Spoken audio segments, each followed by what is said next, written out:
What if love could shift empires? What if a single whispered promise could rewrite history itself? Could a forbidden glance ignite a fire that consumed kingdoms? On May 28, 1533, one such flame burned bright, its embers reshaping a nation. Number 1. Dover Castle, England. Dover Castle stood as a formidable guardian on England's southeastern coast, its ancient stones witnessing countless tides of history.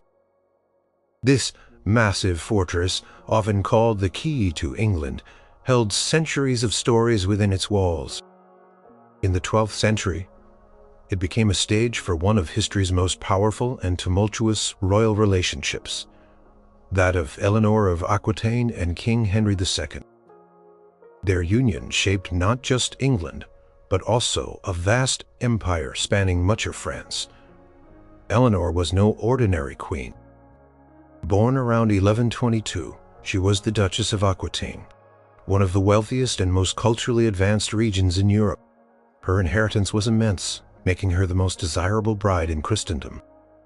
She first married Louis VII of France in 1137, becoming Queen of France. This marriage lasted for 15 years, producing 2 daughters but no male heir.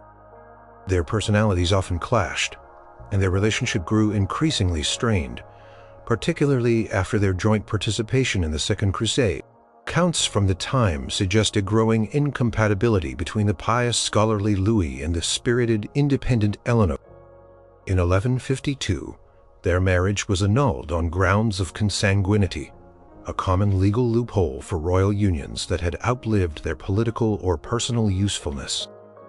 Just 8 weeks after her annulment, Eleanor, now 30 years old, made a startling move. She married Henry Plantagenet, Duke of Normandy and Count of Anjou. Henry was nearly a decade younger than her, a vibrant and ambitious young man with boundless energy.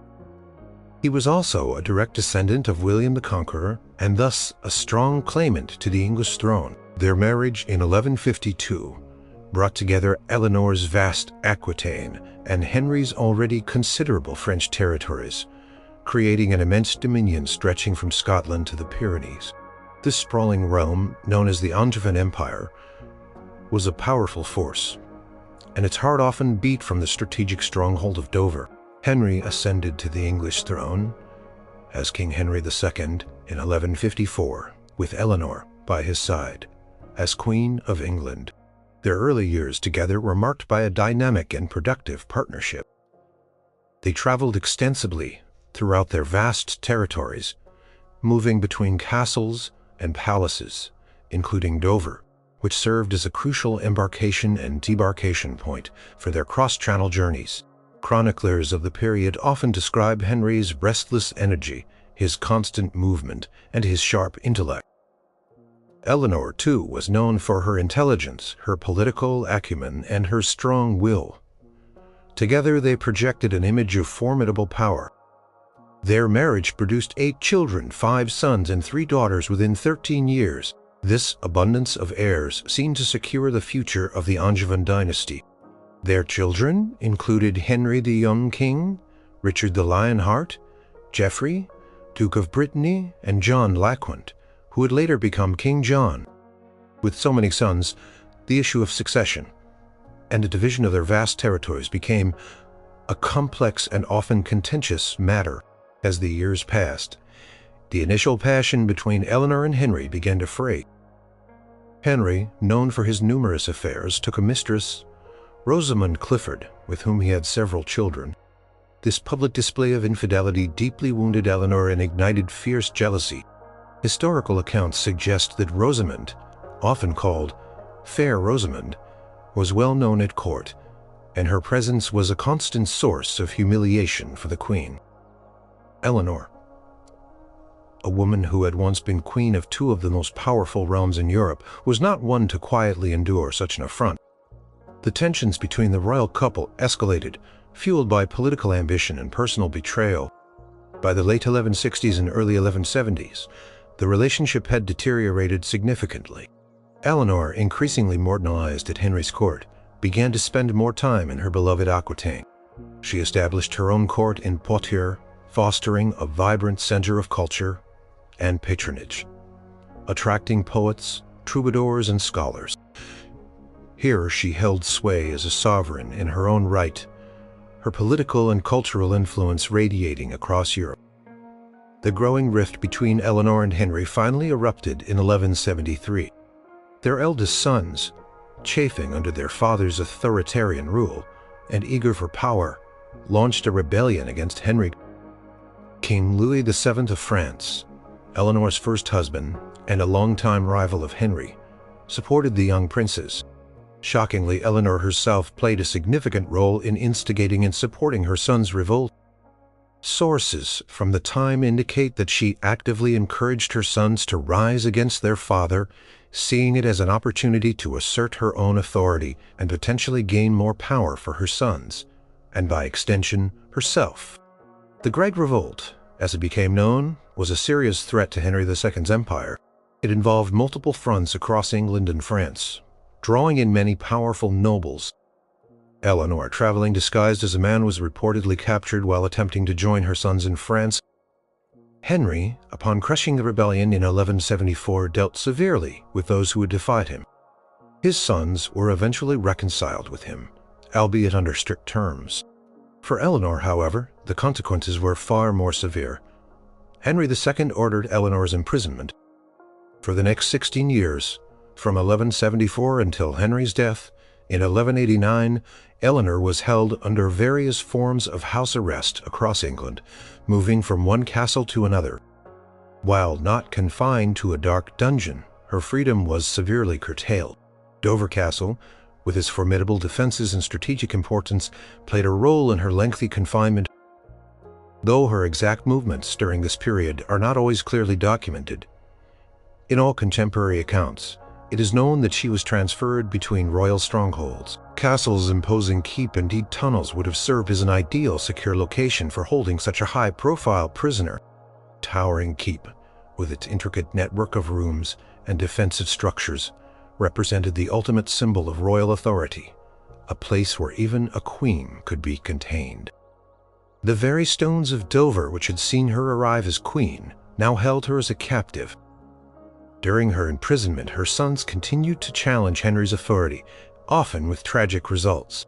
Henry the young king died in 1183, followed by Geoffrey in 1186. Richard and John continued to plot against their father.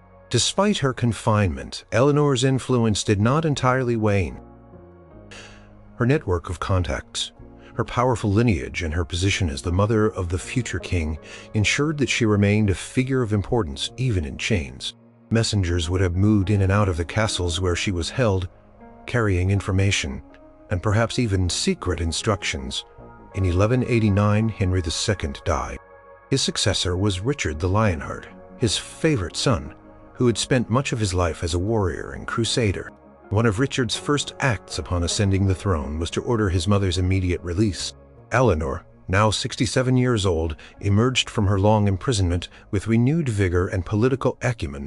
She had outlived her powerful husband and two of her sons, and she was far from done with shaping destiny. Eleanor immediately took a leading role in governing England, while Richard embarked on the Third Crusade. She traveled extensively throughout the kingdom, issuing commands, collecting revenues, and ensuring the stability of the realm. Her deep understanding of governance and her formidable intelligence made her an effective regent. She oversaw Richard's ransom when he was captured on his return from the crusade and negotiated alliances with other European powers. Dover Castle, once her prison, would have served as a critical hub for her administrative efforts, with ships bringing news and funds and messengers departing. With her decrees, Castle's strategic position ensured it remained a vital asset for royal power. Eleanor continued to exert significant influence during the reign of her youngest son John after Richard's death in 1199.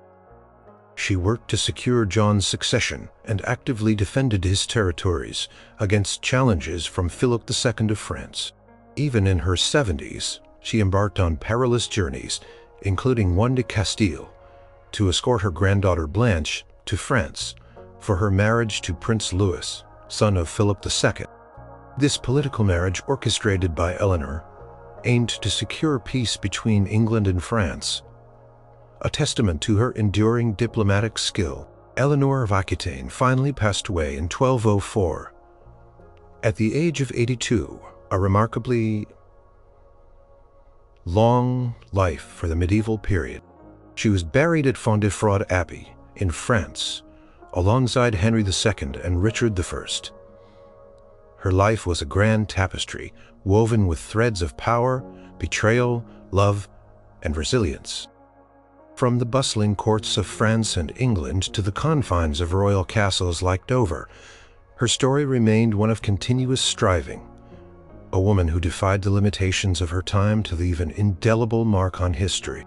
The walls of Dover Castle, silent witnesses to her journey, continue to stand, reminding visitors of the formidable queen who once graced and was confined within its ancient halls.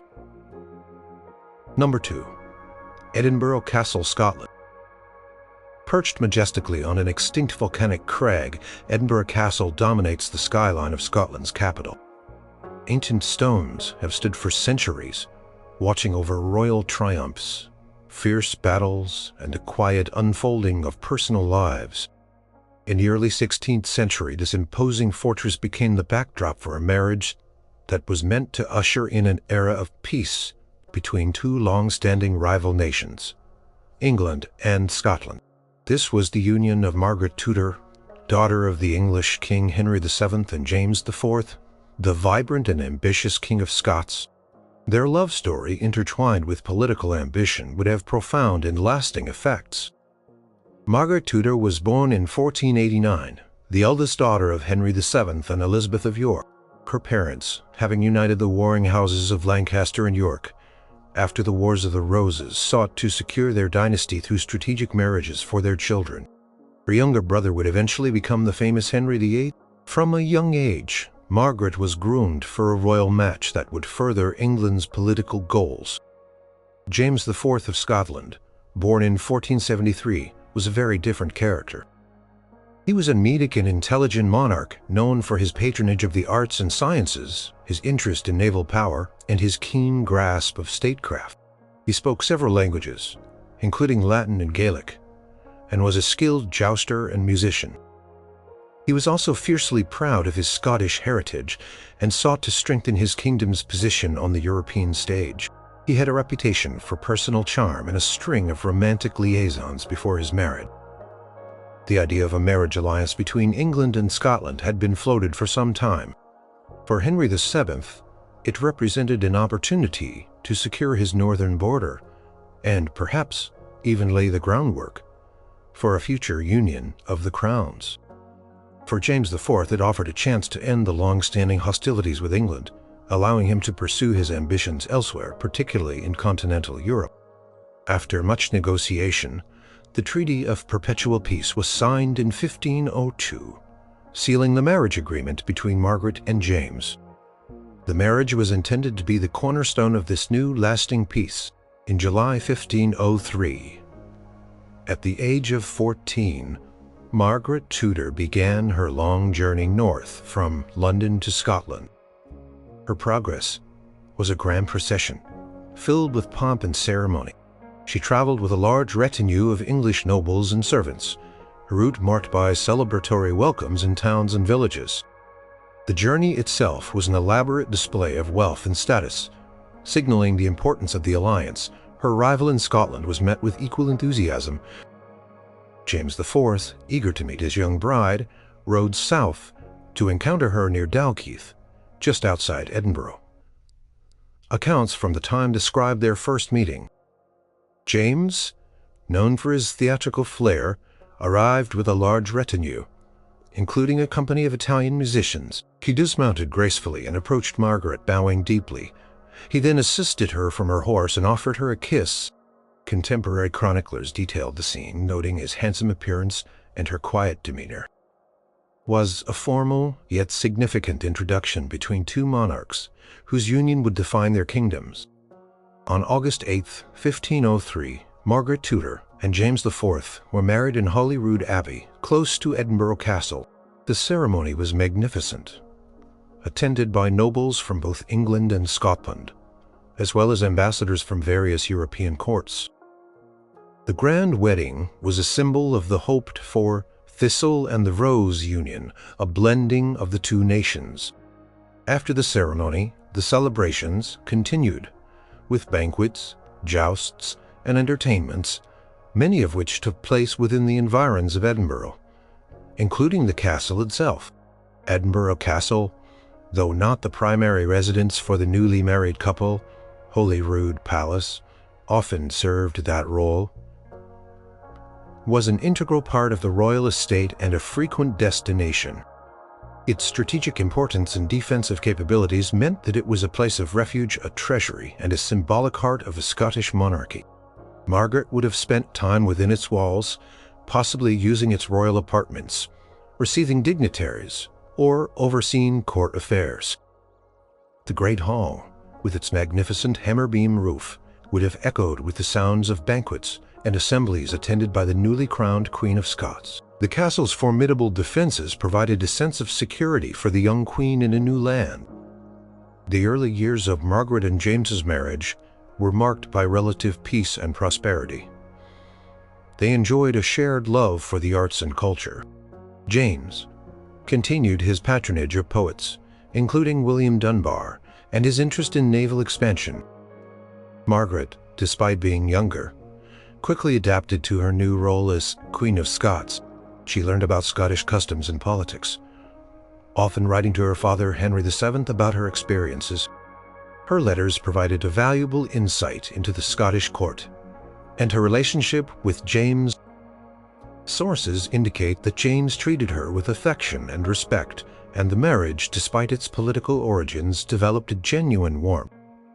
Their marriage produced several children, though sadly most did not survive infancy. Their first son, James, born in 1507, died young. Another son, Arthur, born in 1509, also died in infancy. Finally, in 1512, their son, also named James, was born. He would be the only one of their legitimate children to survive to adulthood and succeed his father as King James V. The birth of an heir further solidified the Tudor-Stuart connection. However, the perpetual peace proved to be anything but.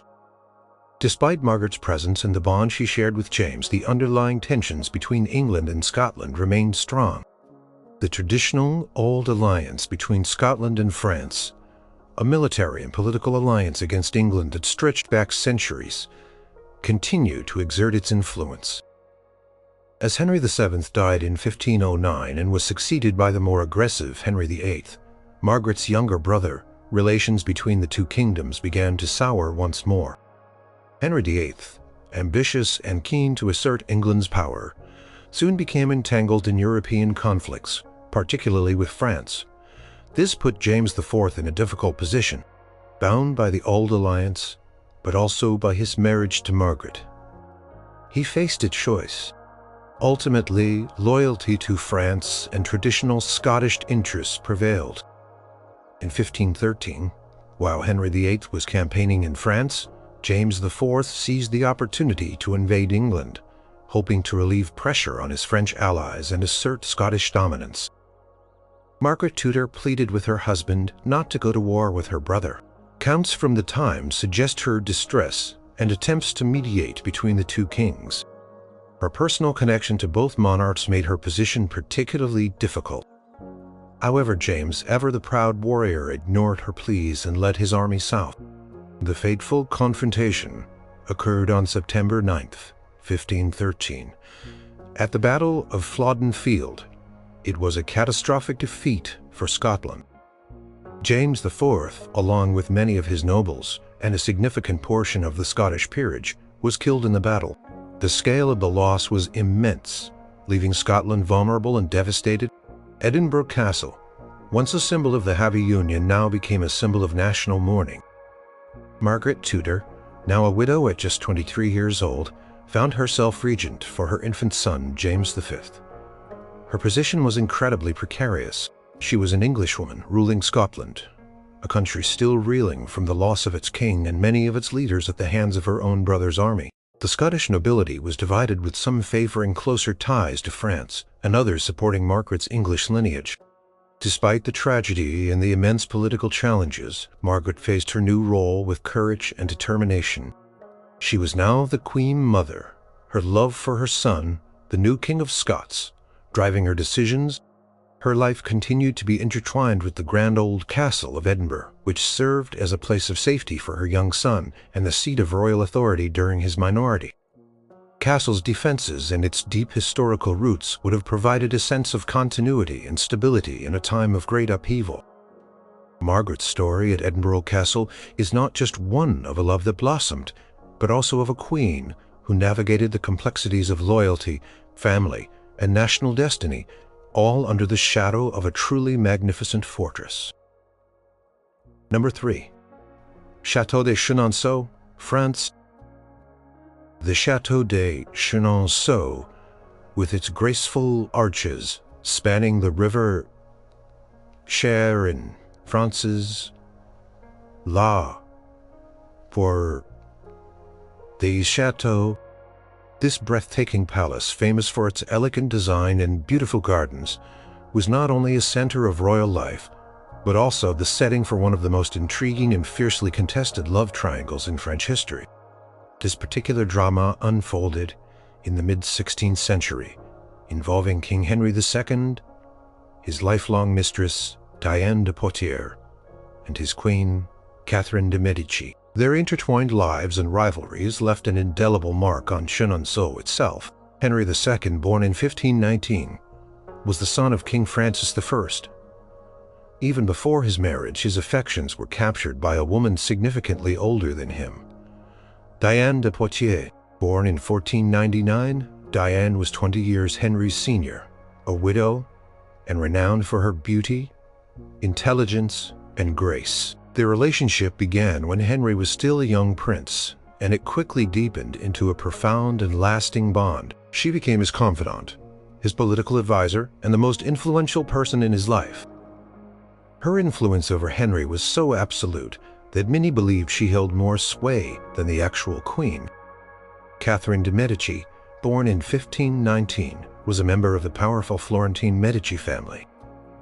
She was married to Henry in 1533 when both were 14 years old. Their marriage was a political alliance orchestrated by Henry's father, Francis I, and Pope Clement VII, Catherine's uncle.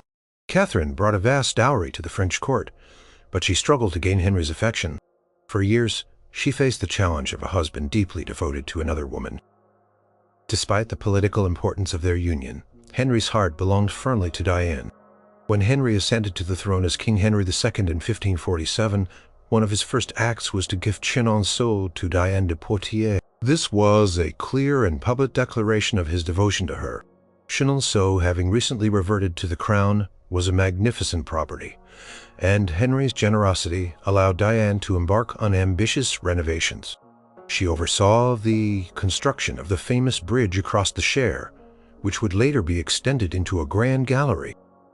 She also commissioned beautiful gardens, laying out parterres and fountains that reflected her sophisticated taste and her keen eye for design. Diane, with her natural elegance and sharp intellect, created a court that mirrored her refined sensibilities within the chateau's walls. She stamped her personality all over the property, from her interlocking initials D and H for Diane and Henri, subtly woven into the decor, to her emblem, the crescent moon, appearing in various architectural details. While Diane reigned supreme at Chenonceau, Catherine de' Medici endured her husband's constant devotion to his mistress. Catherine was a clever and resilient woman, but she was initially overshadowed and often publicly humiliated by Diane's preeminence. She lived in the shadow of the relationship, focusing on producing heirs for the dynasty, which she eventually did, giving birth to 10 children, including 3 future kings of France: Francis II, Charles IX, and Henry III. Despite the king's affection for Diane, Catherine was astute enough to understand that her role was to provide the succession, and she excelled at it. Her perseverance and quiet strength would eventually prove invaluable. The rivalry between the two women, though sometimes subtle, was ever present. Diane reveled in her status as the uncrowned queen, enjoying the king's company and sharing in his power. She often sat in on council meetings and handled royal correspondence. Catherine, meanwhile, honed her political skills and bided her time. She was often at other royal residences, but the contrast with Diane's opulent life at Chenonceau would have been stark. Henry II's deep affection for Diane was undeniable. He showered her with gifts, trusted her judgment, and publicly acknowledged her role in his life. Their bond was not merely physical, it was intellectual and emotional. Diane was a formidable woman in her own right, perfectly capable of navigating the complex world of court politics. She was a master horsewoman, enjoyed hunting, and had a keen understanding of finance and administration, qualities that Henry admired and relied upon. The king and Diane spent many happy times at Chenonceau. The chateau became their private sanctuary, a place where they could escape the rigid protocols of the court. The gardens, the river, and the exquisite interiors provided a romantic backdrop for their enduring love. Diane supervised every detail of the chateau's expansion, ensuring it reflected her impeccable taste and standing. She held lavish entertainments there, inviting artists, musicians, and courtiers, establishing Chenonceau as a pinnacle of Renaissance art and culture. The precarious balance of this triangle was maintained as long as Henry II lived. However, fate intervened tragically in 1559, during a jousting tournament held to celebrate a peace treaty, and the marriages of his daughter and sister. Henry II was accidentally wounded by a splinter from a lance. Despite the best efforts of his doctors, including the renowned anatomist Andreas Vesalius, the king died 10 days later. His death was a sudden and devastating blow to Diane de Poitiers. With Henry II gone, Catherine de' Medici finally had her moment. As Queen Mother and Regent for her young sickly son Francis II, Catherine moved swiftly and decisively. One of her first acts was to demand the return of Chenonceau from Diane de Poitiers. The chateau, so lovingly built and shaped by Diane, was now Catherine's rightful property as Queen Mother. Diane, stripped of her royal favor and the king's protection, had no choice but to comply. She was offered another less significant property in exchange. Catherine de' Medici, now mistress of Chenonceau, immediately began to put her own stamp on the chateau. She continued the construction of the grand gallery over the bridge that Diane had initiated, transforming it into a magnificent ballroom. She also added her own architectural touches and gardens, creating a more formal Italianate style that reflected her Medici heritage. Catherine used Chenonceau for grand festivities and diplomatic events, asserting her power and prestige. The chateau became a stage for her political maneuvering, and her cultural patronage a symbol of her strength and her eventual triumph over her rival. The physical fabric of Chenonceau itself stands as a testament to this remarkable story. The blending of Diane's and Catherine's architectural contributions, sometimes side by side, sometimes layered upon each other, tells the tale of their rivalry and their individual power. Diane's elegant initialed fireplaces and the crescent moon symbols remain even as Catherine's more robust and symmetrical additions define other parts of the chateau. The very stones of Chenonceau silently narrate a story of love, rivalry, power, and enduring legacy, a story shaped by the hands of these two extraordinary women. The Château de Chenonceau, more than just a beautiful building, remains a vivid monument to the dramatic human emotions that played out within its magnificent halls. Number 4. Castello di Gradara, Italy. High on a hilltop in the marsh region of Italy, the Castello di Gradara stands as a formidable medieval fortress, its imposing towers and walls commanding the surrounding landscape. Yet despite its military appearance, Gradara is perhaps best known as the stage for one of history's most poignant and tragic love stories, immortalized by one of the greatest poets of all time. This is the tale of Paolo Malatesta and Francesca da Rimini, a story of forbidden passion, betrayal, and a violent end that echoed through the ages. The story unfolds in the late 13th century, a time of intense political rivalries among the powerful Italian families of the Renaissance. The Malatesta family ruled Rimini, while the da Polenta family held sway in Ravenna. To secure peace and an alliance, a marriage was arranged between Gianciotto Malatesta, a formidable but physically disfigured warrior, and Francesca, the beautiful daughter of Guido da Polenta, Lord of Ravenna. Francesca, born around 1255, was known for her grace and charm. Gianciotto, by contrast, was described as having a limp and an unappealing appearance, though he was a courageous fighter. The marriage was politically strategic, but personally deceptive. To ensure Francesca's agreement, and perhaps to spare her the shock of seeing her intended husband, Gianciotto's handsome younger brother, Paolo Malatesta, was sent to act as Gianciotto's proxy during the marriage ceremony. Paolo, known for his good looks and gentle demeanor, served as the representative for his brother. Francesca, seeing Paolo and believing him to be her actual groom, fell for him instantly. The deception was cruel.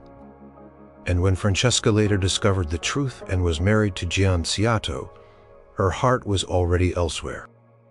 Francesca moved to Gridara, the Malatesta stronghold, as Gianciotto's wife. She lived within the castle walls, its strong defenses and imposing presence surrounding her. Castle, with its ancient battlements and commanding views, became her home, but also a cage for her heart. It was here within these very walls that her forbidden connection with Paolo deepened. Paolo, who was already married himself, was a frequent visitor to Gridara, as he often served as an envoy for his family and traveled between their various strongholds. The details of their developing romance are famously recounted in Dante Alighieri's epic poem, The Inferno, part of the Divine Comedy. Dante, a contemporary of Paolo and Francesca, though he wrote about them after their deaths, placed them in the second circle of hell, reserved for the lustful. In Canto, the fifth of the Inferno, Dante encounters the souls of Paolo and Francesca and hears their story directly from Francesca. Francesca tells Dante how their love blossomed. She recounts a particular day when they were reading together from a chivalric romance, the story of Lancelot and Guinevere. This tale, which chronicled the adulterous love between Queen Guinevere and Sir Lancelot, reflected their own situation. As they read about Lancelot's first kiss to Guinevere, a moment of intense passion overcame Paolo and Francesca. Francesca describes the moment when we read of how the longed-for smile was kissed by so great a lover, he who never shall be parted from me. Kissed my mouth all trembling. Galeotti was the book, and he who wrote it. Galeotto was the character who facilitated Lancelot and Guinevere's illicit romance, making the book itself a go-between or pander. This single passionate kiss sealed their fate. Their love affair, though brief, was intense and carried out in secret within the confines of Gridara Castle, the castle's private chambers, its secluded courtyards, and its hidden passages would have provided the setting for their clandestine meetings. Every stolen moment, every shared glance was fraught with danger. The very walls of Gridara, which were designed to protect its inhabitants, became witnesses to their illicit passion, a passion that defied the rules of family honor and marriage in a time when such transgressions were met with severe retribution. Their secret, however, Gianciotto, suspicious of his wife and brother, eventually discovered their betrayal. The exact details of how he learned of their affair are not entirely clear from historical sources, but common accounts suggest he either caught them in the act or found some evidence of their connection. His rage was swift and terrible. In a moment of furious discovery, Gianciotto confronted Paolo and Francesca. The traditional account, as widely believed and alluded to by Dante, states that Gianciotto found them in a private chamber. He drew his sword, intending to kill Paolo. Francesca, in an act of desperation and love, threw herself in front of Paolo to protect him. Gianciotto, in his blind fury, accidentally or intentionally, ran her through with his sword. As Paolo then lunged at his brother, Gianciotto, also killed him. Both lovers died together, tragically. In the same instant, this horrific double murder occurred within the very castle walls where their love had blossomed.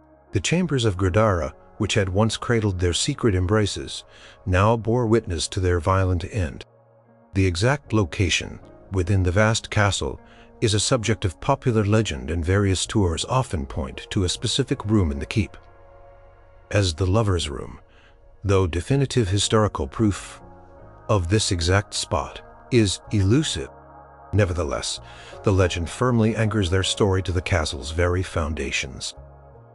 The aftermath of their deaths sent shockwaves through the powerful families involved.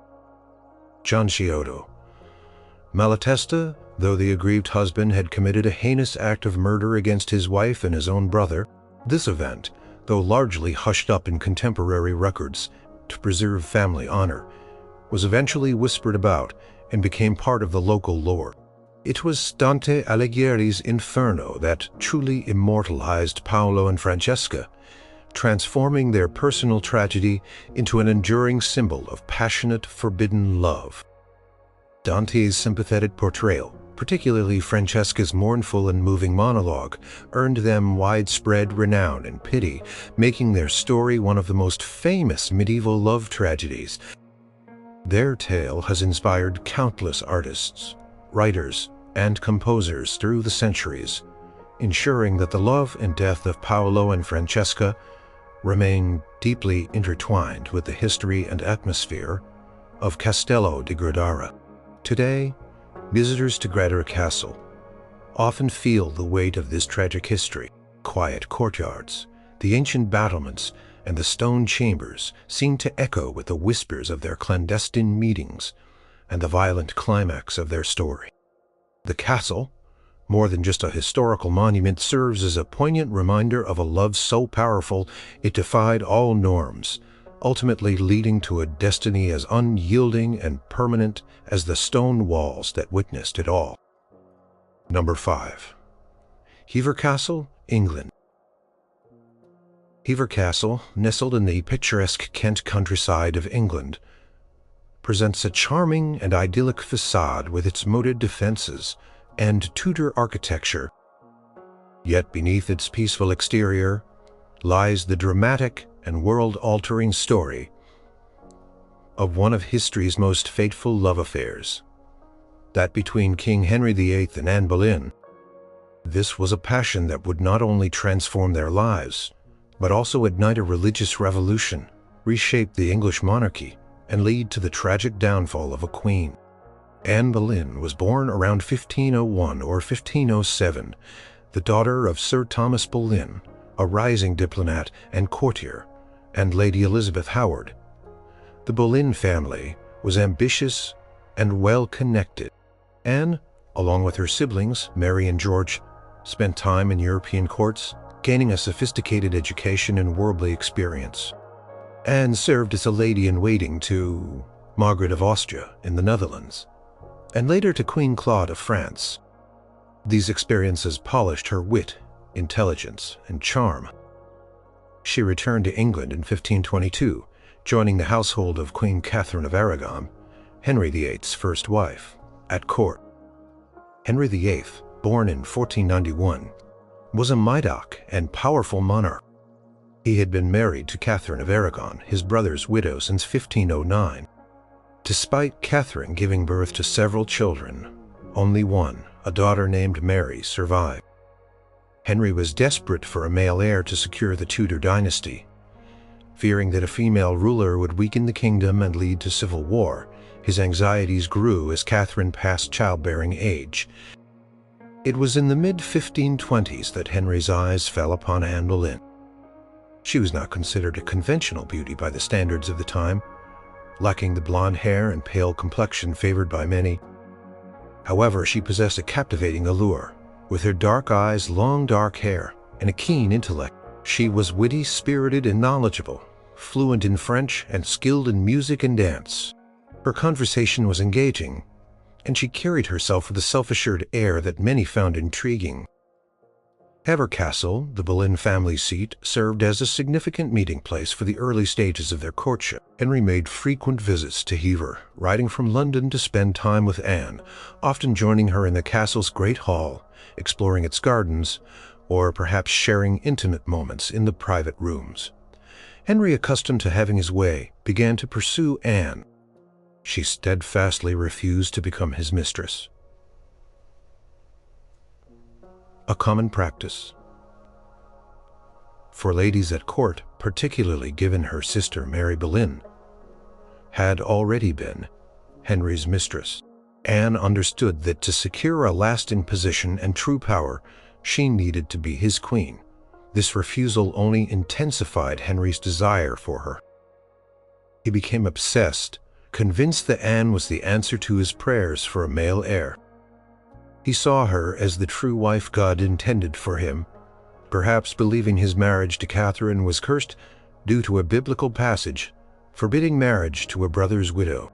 King began his relentless quest for an annulment from Catherine of Aragon, setting in motion a chain of events that would become known as the King's Great Matter. This process, spanning several years, involved appeals to the Pope, coaxed Clement to grant the annulment for political reasons, particularly as Catherine was the aunt of the powerful Holy Roman Emperor Charles V.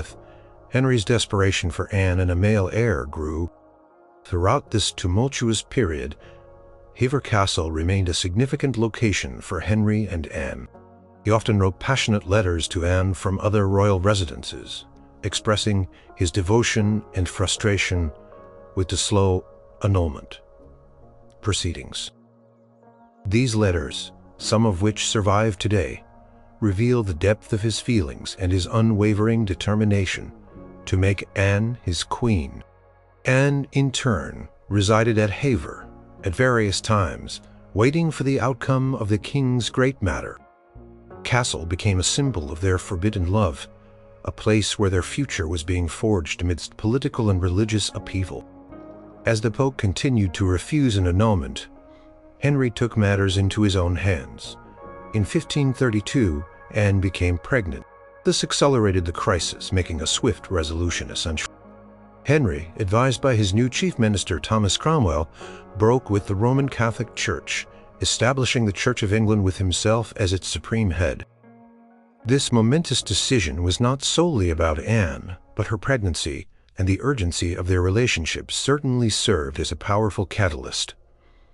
In January 1533, Henry and Anne were 1733. Catherine of Aragon's marriage was then officially declared invalid by Thomas Cranmer, the new Archbishop of Canterbury, in May 1533. Anne was formally crowned Queen of England at Westminster Abbey on May 28, 1533, a lavish and symbolic ceremony. Hever Castle, though not the site of the coronation, was where the seeds of this extraordinary elevation had been sown. The young woman who once lived in relative obscurity within its moated walls was now Queen of England, a testament to her ambition and the king's powerful desire. 3 months after her coronation, in September 1533, Anne gave birth to a daughter, Princess Elizabeth, who would later become the great Queen Elizabeth I, while Henry was initially Elizabeth, his heir. However, the pressure to produce a male heir remained immense. Anne suffered several miscarriages and stillbirths in the following years, fueling Henry's anxieties and putting immense strain on their relationship. The love that had once consumed Henry began to sour. Anne, known for her sharp tongue and independent mind, also made powerful enemies at court. Her failure to provide a living male heir, coupled with Henry's growing attraction to Jane Seymour, a new lady-in-waiting, led to her dramatic downfall. In April 1536, Anne was arrested on trumped-up charges of treason, adultery, incest, and conspiring to murder the king. These charges were largely fabricated to allow Henry to be rid of her and marry Jane Seymour. Anne was imprisoned in the Tower of London, the very place she had entered in triumph for her coronation. Her trial was a travesty of justice, and she was found guilty. On May 19, 1536, Anne Boleyn was executed by beheading within the confines of the Tower. Her death marked a brutal end to one of history's most passionate and consequential royal romances.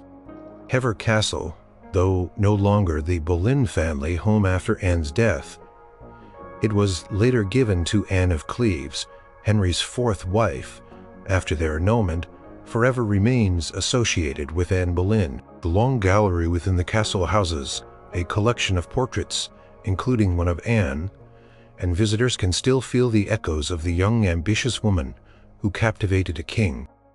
The castle's rooms, its ancient dining hall, and its secluded gardens all bear silent witness to the early days of their intense and ultimately tragic love story. Hever Castle stands not just as a beautiful historical landmark, but as a powerful reminder of how love, desire, and ambition intertwined to change the course of a nation's history.